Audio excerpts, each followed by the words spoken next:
Durante varias semanas estoy compartiendo también con los hermanos en Canillejas acerca de este capítulo tan especial de Primera de Corintios 13. Y quisiera,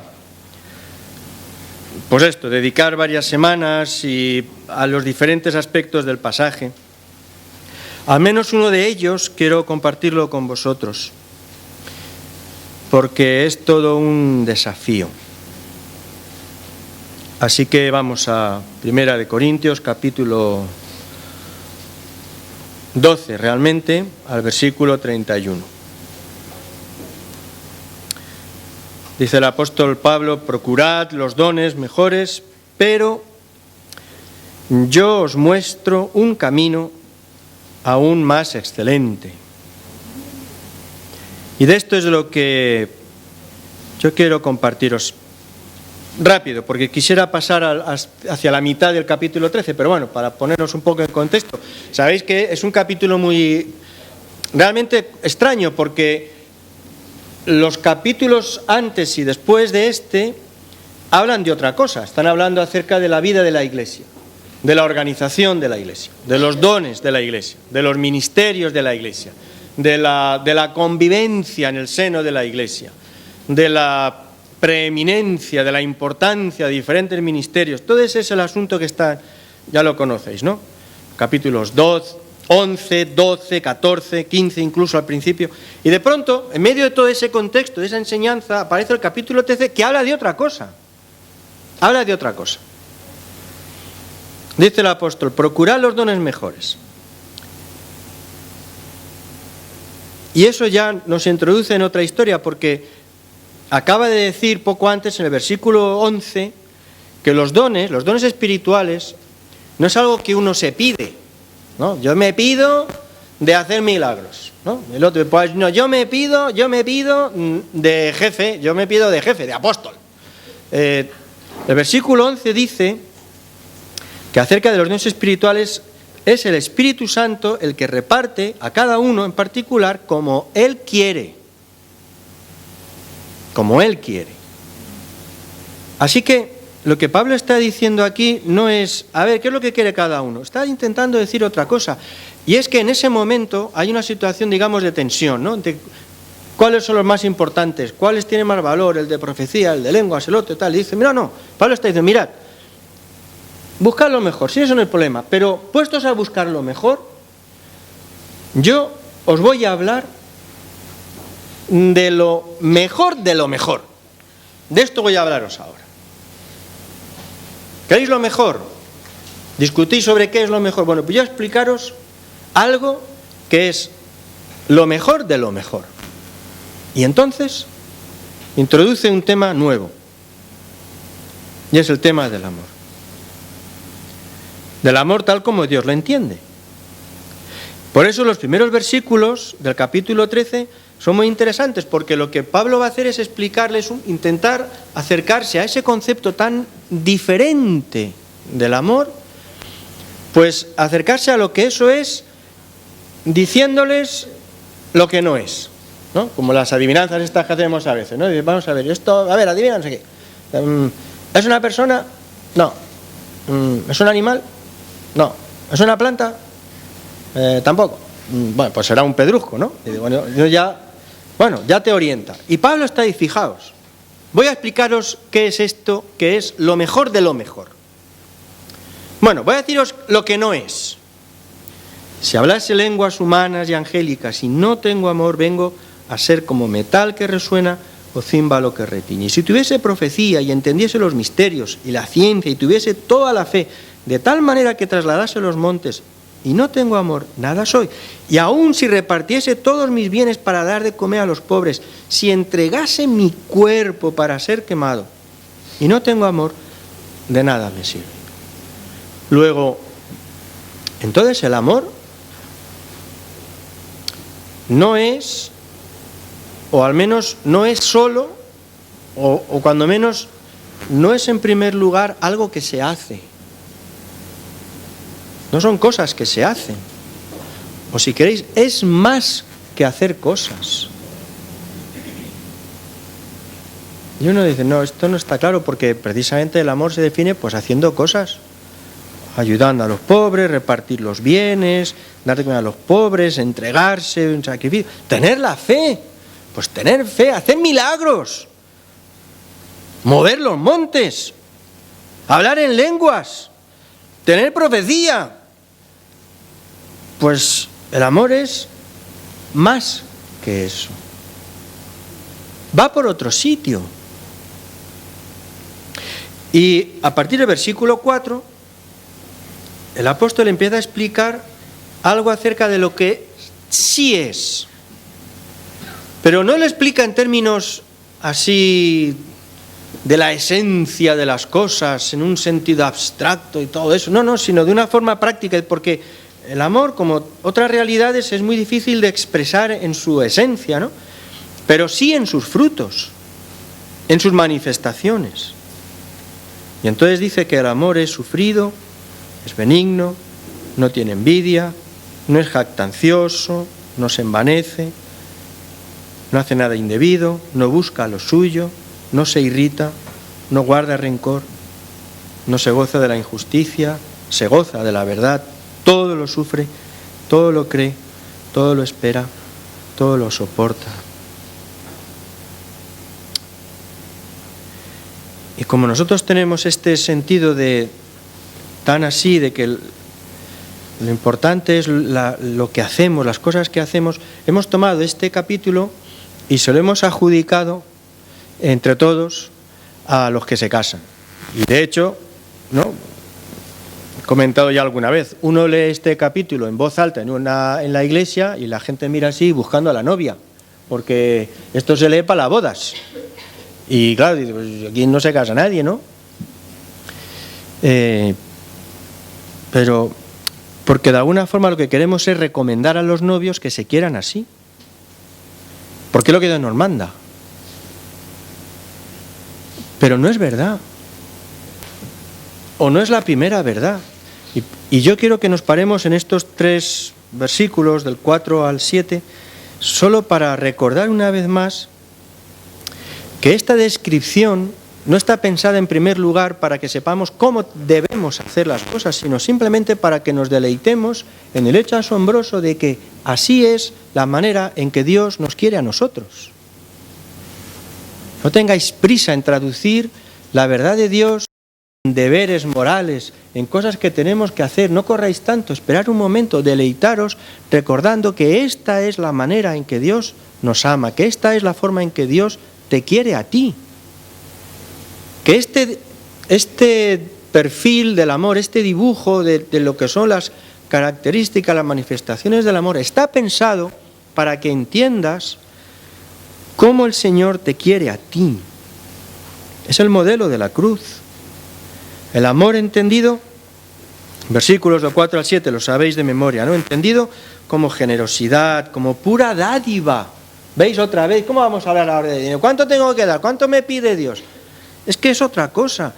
El amor de Dios hacia nosotros, pura gracia. Decía hace un par de semanas, ¿no? ¿Qué es el amor? En el sentido del Nuevo Testamento, tal como Dios nos lo enseña. El amor es querer a quien no se lo merece.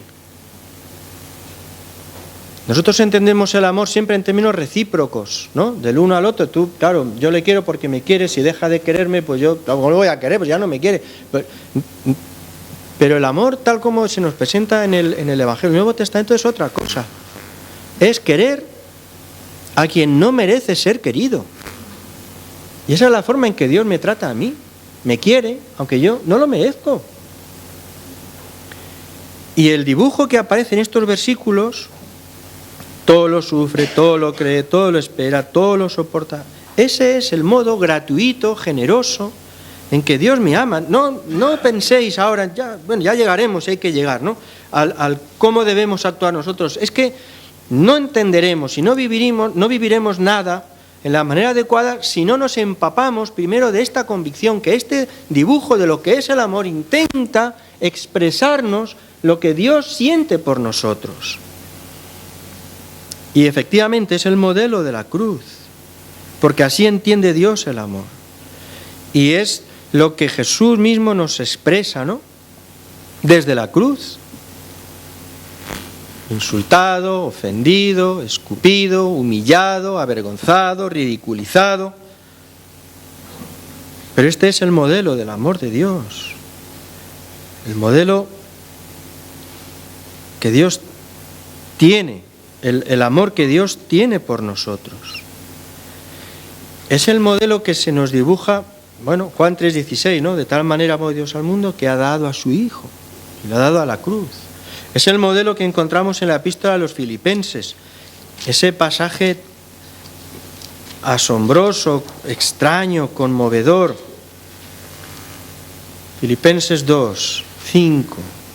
Haya en vosotros este sentir que hubo también en Cristo Jesús, que siendo en forma de Dios, no estimó ser igual a Dios como cosa a que aferrarse, sino que se despojó a sí mismo. Se anonadó. En castellano esa palabra a mí me parece tan interesante, ¿no? Anonadarse. Es decir, hacerse nada. Hacerse nada. Se hizo nada. Se despojó a sí mismo y tomó forma de siervo y se hizo semejante a los hombres, y estando en esa condición dio una vuelta de tuerca más y se humilló a sí mismo y se hizo obediente hasta la muerte, muerte de cruz, la muerte de los malditos. ¿Por quién? Por quien no lo merecía. Romanos 5, dice Pablo, quizás, ¿no? Quizás alguien podría dar su vida por el justo y podría intercambiar su vida por yo que sé, el que está a punto de descubrir una vacuna contra el SIDA o algo así, por alguien que merece la pena, y alguien podría dar su vida por él. Pero Dios muestra su amor con nosotros en que, siendo aún pecadores, Cristo murió por nosotros, cuando no lo merecíamos. Este es el modelo del amor en el Nuevo Testamento y la manera en que Dios nos ama, ¿no? El amor que Jesús ejemplifica también con la figura del grano de trigo, ¿recordáis? Grano de trigo que solo lleva fruto si cae en tierra y muere. La figura del grano de trigo que solo lleva fruto si la única dirección de desarrollo o de crecimiento es hacia el suelo, hacia abajo, cayendo y muriendo. Y Jesús dice que no hay otro camino y que es este. Este era el eje también de la predicación del apóstol Pablo, el Cristo crucificado, el que renuncia, que se entrega, que da. De nuevo, no penséis que esto es para que yo haga lo mismo, que esa no es la cuestión principal. La cuestión principal es que podamos empaparnos del conocimiento y sobre todo del deleite en el hecho de ser amados así por Dios. El modelo del Señor. Muy interesante porque el camino, ¿no?, hacia el suelo, camino único, del grano de trigo, el suelo en este sentido de elemento nutriente que hace que la semilla germine y todo eso, es el suelo así llamado, en latín, ¿recordáis? Eso es la palabra humus. De humus viene humilis. De humilis, no hay que ser muy listo, viene la palabra humildad. Es el mismo sentido. Por otro lado, no hay escapatoria, ¿eh? La manera en que el Nuevo Testamento, la Biblia entera, entiende el amor es esta, no otra. Siempre tiene este sentido de donación. Siempre tiene este sentido, en términos humanos diríamos, de pérdida.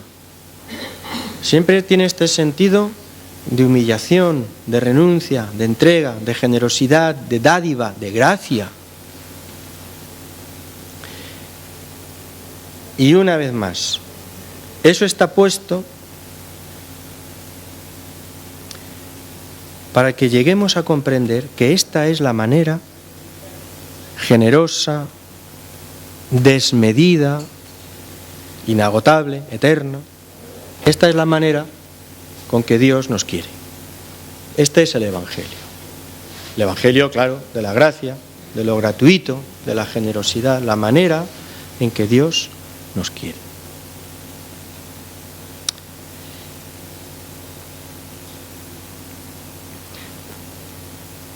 No me gustan mucho las banderas, pero bueno, esto ya es una cuestión personal. Tuve un tiempo en que sí, reivindicaba algunas, pero no me van mucho. Los anarquistas del siglo XIX, tan incomprendidos y tan queridos por mí, por cierto, ellos levantaron una bandera negra. La bandera negra, el negro es la ausencia de color. Ellos entendían que las banderas tienden a hacer diferencias y crear barreras y fronteras. Entonces ellos reivindicaban la bandera negra, es decir, la no bandera, la ausencia de bandera. Pero bueno, las banderas, es verdad, representan la esencia de alguna cosa. Entonces hay muchas cosas que no se pueden expresar con palabras y uno lo expresa levantando una bandera. Entonces levanta la bandera de su país y eso de alguna forma resume pues muchos sentimientos, muchas cosas. O levanta la bandera de una ideología política, ¿no? Y entonces ahí resume pues mucho de su pensar, de su sentir. Hoy, con gran gozo y fervor, la del Atleti, porque por una vez, rozando como casi siempre la tragedia, pues en fin, esta vez ha ido bien la cosa. Y si Dios levantara una bandera,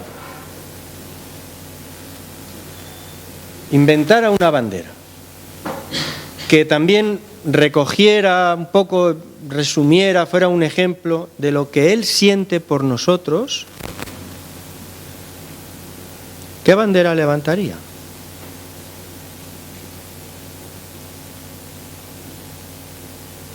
Si Dios enarbolara una bandera para simbolizar lo que siente por nosotros, ¿qué bandera sería? Está en la Biblia, ¿eh? Dios habla de una bandera que Él enarbola y mueve por encima de nosotros. Venga. La bandera sobre mí es amor. Claro. Qué cosa más alucinante. ¿No es alucinante eso? Está en Cantares, el libro de los Cantares. Capítulo 2, versículo 4. La amada dice que su amado ha levantado una bandera pensando en ella. Su bandera sobre mí fue amor. O dicen otras versiones, sobre mí enarboló su bandera de amor. Imaginaos esas banderas enormes, ¿no?, que se mueven a veces en los fondos de los estadios de fútbol, ¿no?, con los colores del equipo, con esas banderas inmensas. Imaginad que Dios levanta la suya sobre nosotros en esta mañana y la hace mover por encima de nuestras cabezas. Pues se lo dice, es una bandera de amor. Una bandera de amor. No hay otro sentimiento en su corazón hacia nosotros que eso. Perdonad la inmodestia. No hay otro sentimiento de Dios hacia mí que el amor. Entendido a la manera asombrosa en la que 1 Corintios 13 nos cuenta. Un amor paciente. Un amor que no guarda rencor, que lo sufre, que todo lo cree, que todo lo espera. Que no desespera, porque Dios no desespera de mí, a pesar de todos los motivos que yo le doy. ¿Entendéis? No solo quiero preguntaros si entendéis esto, sino si lo disfrutáis, si os deleitáis en esto. Soy cristiano, ¿qué tengo que hacer? ¿Qué tengo que hacer? ¿Cómo dices eso? Disfrútalo. disfrútalo, deleítate, ¿no? ¿No dice eso el salmista? Habla de deleitarnos en el Señor, de disfrutar de este hecho. Disfrútalo. Ya haremos lo que tengamos que hacer, pues si eso, como si al final la Iglesia dependiera de nuestras, de las cosas que hacemos.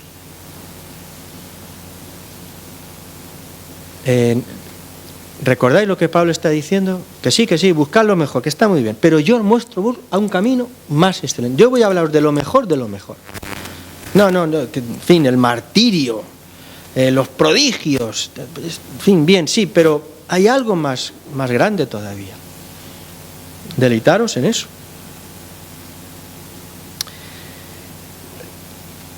Por eso, además de, en fin, entenderlo, hay que cultivar, ¿no? Cultivar el deleite de este prodigio de ser amados por Dios. La meditación, el silencio, el deleite de la presencia de Dios no es algo que los evangélicos cultivemos. Nuestro trasfondo teológico, la enseñanza, la predicación, la vida personal, incluso el culto, ¿no? Está lleno de cosas. En el culto pasan cosas. Cantamos, oramos, leemos, predicamos. Han de pasar cosas. El silencio, los tiempos de silencio en el culto evangélico nos incomodan, ¿no? Algo ahí que nos pone un poco nerviosos, ¿no? Pero a veces hace un poquito de silencio. No por una cuestión de orden, sino porque vamos a deleitarnos en el Señor. Y entonces viene alguien que nos explica cómo hay que hacerlo. Por favor, calla, déjanos deleitarnos en el Señor. Vamos a decirlo cantando. Bueno, bien, pero habrá algún momento en el que deja.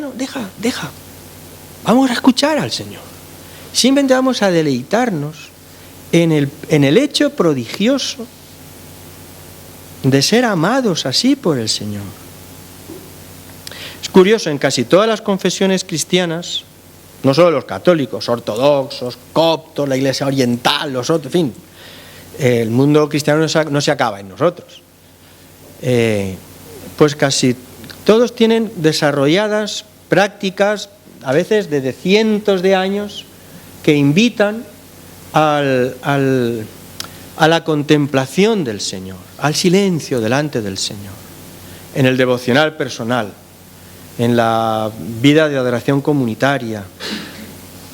Y necesitamos ese tiempo, ¿no?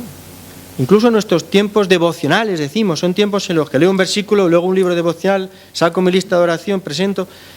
Claro, pero ¿y el deleite? Porque hemos de cultivar también este hecho asombroso del gozarnos en este prodigio de ser amados de esta manera. A veces se dice que encontramos al rostro de Dios en el rostro del hermano, tal, claro que sí. Pero eso no suple lo otro.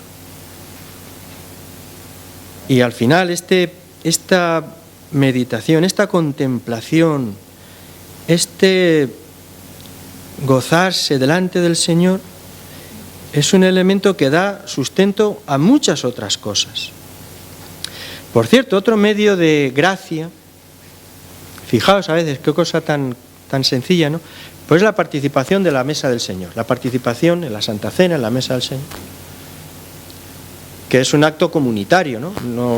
Supongo, os habréis dado cuenta que uno puede orar a solas en su casa, leer la Biblia a solas en su casa, cantar alabanzas a solas en su casa, pero no celebra la Santa Cena a solas en su casa.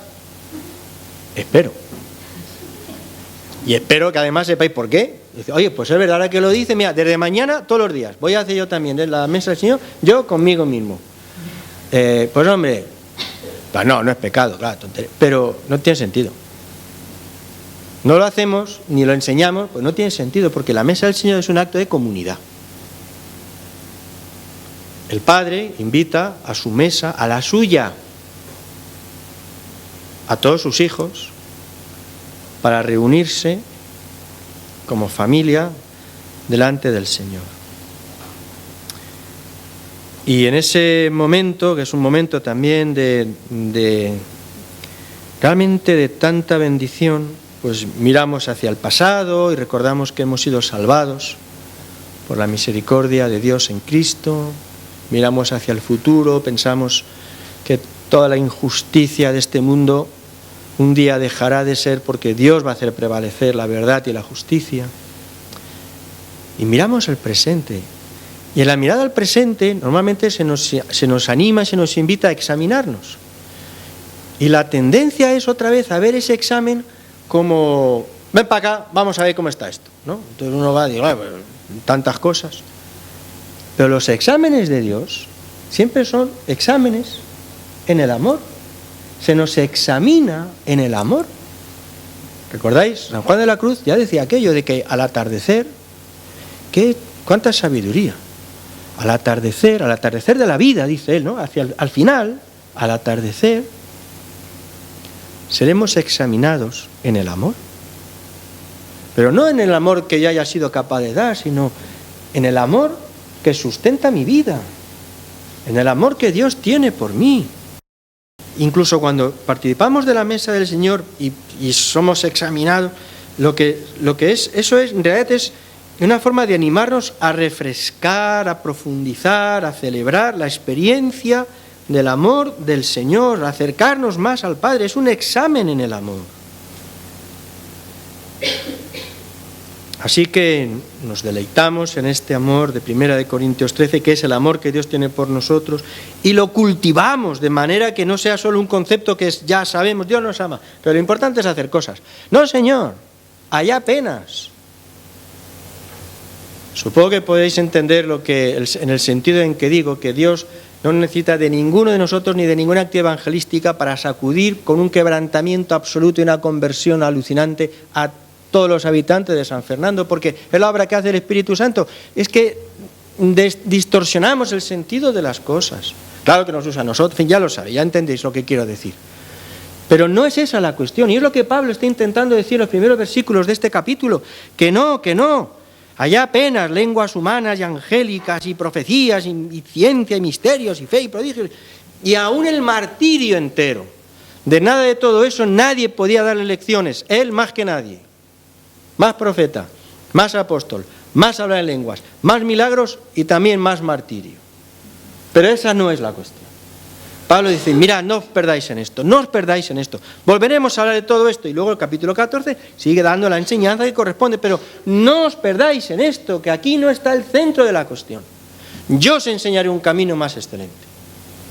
Yo os diré dónde está el meollo de las cosas. Y entonces habla del amor. El que debemos tener unos a otros, no. El amor que Dios te tiene a ti. Recíbelo, disfrútalo, deleítate, siempre, a diario, de continuo. No es una lección que uno aprende para pasar luego a la que no, de esta no aprendemos nunca. Es la que da sentido a todo lo demás. Y por fin, sí, venga, reproduce un poquito de este amor. Pero esto está al final. Y no es una cuestión de ética. Yo por años he enseñado la asignatura de ética cristiana en una institución teológica. Y siempre he comenzado diciendo lo mismo. No existe la ética cristiana. Eso es un concepto, son dos palabras que se dan de bofetadas, porque la ética siempre tiene que ver con el esfuerzo moral de la persona, lo que una persona es capaz de construir en su carácter y todo eso. Y lo cristiano es todo lo contrario, es lo que Dios hace en nosotros, lo que Dios nos regala, el fruto del Espíritu. Así que claro, entendemos, sí, es verdad, de alguna forma hay que decir, hablamos de ética cristiana, que esto está mal, pero que no es una cuestión de ética, no es una cuestión meramente de moralidad, no es una cuestión de cuántas cosas debo hacer y cómo debo hacerlas, que no es ese el asunto. En realidad todo lo que tiene que ver con el hacer del cristiano nace de otro lugar, nace de la experiencia de ser amado por Dios de esta manera. Y en la medida que uno entiende y realmente experimenta, tampoco hace falta ver angelines por ahí dando vueltas, pero la forma que uno es consciente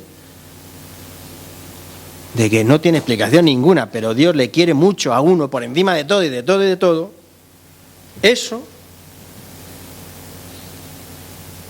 despierta Decía un teólogo muy importante, ¿no? Esa experiencia de ser amado así despierta el deseo de amar un día como somos amados. No, aquí no hay cuestión de deberes, no son deberes. Es fascinación. Y en la medida que uno se sabe amado, perdonado, tratado de esta manera, pues en esa medida parece que algo se despierta en uno y diría yo, y si yo pudiera querer así a mi mujer, a mi marido, a mis hijos, a mis cercanos, a los otros, de esta forma que Dios me trata, qué bonito sería si yo fuera capaz de querer así. Esto no tiene que ver con la ética ni con los mandamientos, es otra cosa. Tiene otro origen y tiene otro recorrido, porque quien hace esto posible es el Espíritu Santo. Pero lo hace porque dice también el apóstol Pablo que el amor de Dios ha sido derramado en nuestros corazones por el Espíritu Santo que nos fue dado. Luego, es posible. Algo podemos avanzar ahí, siempre de forma, en fin, súper imperfecta, limitada, pero sí podemos. No porque tenemos un carácter moral potente, no, esto está en contra de nuestra naturaleza. No está en nosotros. Esto solo lo hace Dios. Pero el Espíritu Santo que mora en nosotros quiere hacerlo también en nuestras vidas.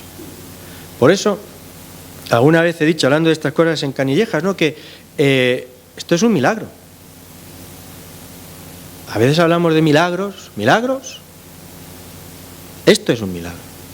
Cada gesto que nosotros podemos expresar de forma genuina en esta dirección es un milagro, es sobrenatural, porque esto viene de Dios. Esto lo hace Dios. Y por eso solo no tiene que ver con lo ético. No, es que yo solo puedo amar más en esta dirección en la medida que yo mismo entro más en el amor que Dios tiene por mí. Y el Espíritu lo reproduce entonces. Y el que se sabe amado gratuitamente, inmerecidamente, pues hay una apertura y una disposición para poder amar algo en esa dirección. ¿Recordáis la parábola de Jesús de aquel consiervo, aquel tipo que tenía una deuda enorme y el deudor le quería meter en la cárcel y el hombre le pidió, por favor, mírame, que es que me van las malas cosas, ten paciencia. Y aquel dijo, vale, te perdono. Y dice Jesús que cuando salió de aquella conversación se tropezó con uno que le debía a él un poquito y se le echó al cuello y lo quería estrangular, dice el texto. Devuélveme lo que me debes. Y entonces aquel que tanto le había perdonado lo vio y me dijo, pues bueno, aplicaremos tu mismo principio. Ahora irás tú a la cárcel hasta que me devuelvas a mí lo mío, ¿no? En sentido positivo, aquel que es consciente de vivir al amparo del amor inmerecido y de vivir así a diario, se despierta al anhelo de reproducir algo de esto.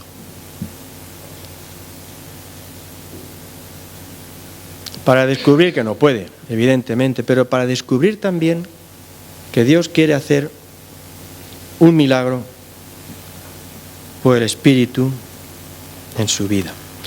Quiero terminar leyendo este texto de la epístola a los Colosenses. Mirad, si tenéis la Biblia y lo buscáis, veréis qué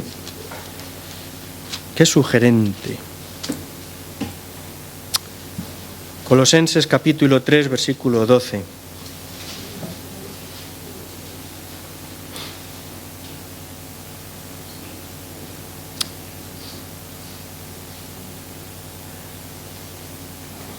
Recibid esto, claro, de parte del Señor, pero solo si sois conscientes y de verdad os deleitáis en el hecho de ser amados por Dios en la forma que os ama. Porque si no es así, esto lo leeréis solo como un mandamiento.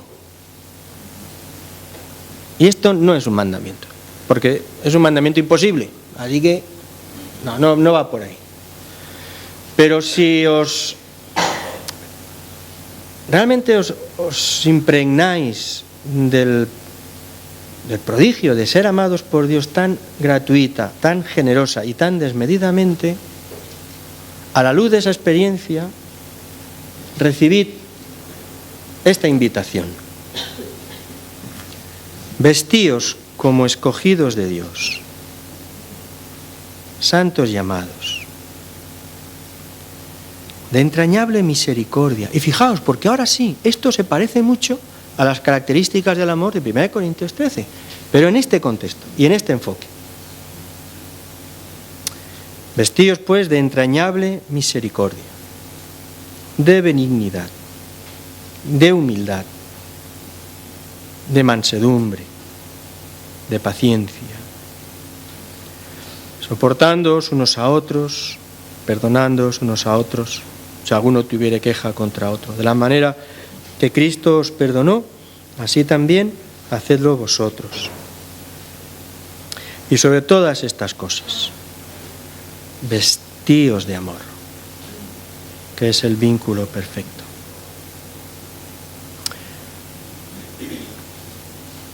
No es el momento para lo que os voy a deciros, por razón de la hora y toda la información que ya esta mañana lleváis, ¿no? Y tampoco somos capaces, yo por lo menos, de procesar tantas buenas ideas que uno recibe en un culto, ¿no? Pero yo sí os invitaría a esto, ¿no? Que en el próximo encuentro que tengáis con el Señor, en oración, en meditación, en el devocional ahí personal, a la luz de todo esto, pidáis al Espíritu Santo que traiga convicción sobre algún área, sobre algún aspecto, que sobre alguna persona deberíais tratar.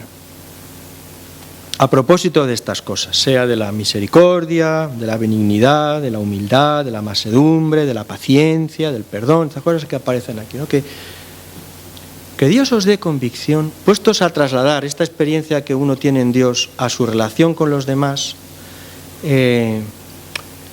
a propósito de alguien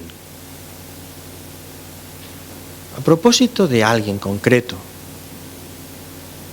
normalmente de alguien cercano, que es, pues claro, con quien más dificultades tenemos, con los cercanos, pero a propósito de alguien en concreto, algún aspecto en concreto que el Espíritu Santo tiene que ayudaros a desarrollar.